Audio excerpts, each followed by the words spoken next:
When President Biden canceled construction of the border wall and ordered ICE not to enforce court-ordered deportations, we have seen 2.1 million illegal immigrants unlawfully admitted to the United States by this administration. That is a population larger than the entire state of Nebraska. And while that's been going on, an additional 1.5 million known gotaways have entered while the Border Patrol has been overwhelmed. That's an additional illegal population larger than the state of Hawaii. Combined, that's 3.6 million illegal migrants admitted to our country. That's larger than the population of 20 of our states, and that's just in 28 months. The danger of this policy should be self-evident. When the president surrendered unconditionally to the Taliban and abandoned Bagram Air Base in the middle of the night, he released 5,000 of the most dangerous terrorists on the planet who were detained there. We know where one went. 10 days later, he went to Abbey Gate at Kabul airport and detonated the bomb that killed 13 U.S. Marines. We know that nearly 200 individuals on the terrorist watch list were apprehended by the Border Patrol in 2022 and 2023, compared to just 14 in all 4 years of the Trump administration combined. What we don't know is how many more are among the 1.5 million known gotaways.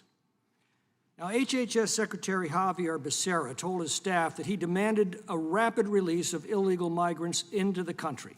He compared it to an assembly line, and he warned subordinates that if they didn't move faster, he'd find others who would. The lack of any serious vetting of those entering our country is producing tragic results for families like that of Kayla Hamilton, whose grieving mother we will hear from today.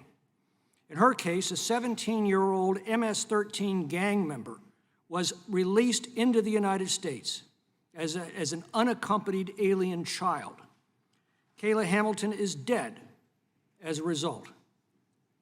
Police investigating her murder noticed her assailant had gang tattoos, and one call to El Salvadorian authorities confirmed he was a known MS-13 gang member, something federal officials never bothered to ask, as they recklessly allowed him to enter the United States. Drug trafficking now produces an average of 200 fentanyl deaths in the United States every day, the equivalent of a passenger jet crashing every day. Just a few days of such carnage would ground every aircraft in America.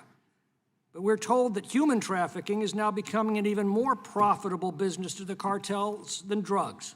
Illegal migrants arrive deeply in debt to the cartels, whose violent gangs are proliferating in our cities to enforce these debts.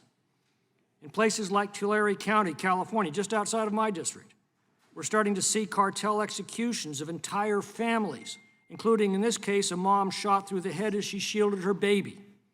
Every Border Patrol officer says the same thing. This is no longer a border problem. If it hasn't already come to your community, it soon will. I'm afraid this will culminate either in a terrorist attack by elements that have come in through our border or the kind of cartel gun battles breaking out in cities that have already become commonplace in Mexico. Now, this is not to paint every illegal migrant as a gang member or terrorist, but the Biden open borders policy is clearly allowing many dangerous gang members, terrorists, and criminals into our country, and he doesn't seem to care about the resulting damage. Meanwhile, the social safety net meant to help Americans in need is collapsing under the weight of millions of desperate, destitute, and dependent illegal migrants who are flooding our country. New York City has now turned as many as 20 public school gymnasiums into hotels for illegal aliens. Recess is canceled because single adult men are sleeping on cots in gyms intended for school children. We've heard from food pantries whose supplies are exhausted because of the explosion of illegal migrants. We've heard from hospital administrators at the border who've had to tell American citizens that they have no room for them because they're overwhelmed by migrants. And we hear from law enforcement of the increasing presence of criminal cartels and foreign gangs in their communities. Yet the Democrats' witness is going to tell us a solution is simply spend more money and process illegal migrants faster. This is lunacy. It is a crime to illegally enter the United States.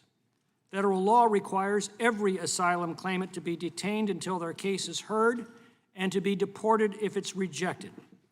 But this administration simply ignores the law. Now, these first hearings have examined the effect of these policies. Over the next few weeks, we will turn our attention to the cause, what laws are being violated, and by whom.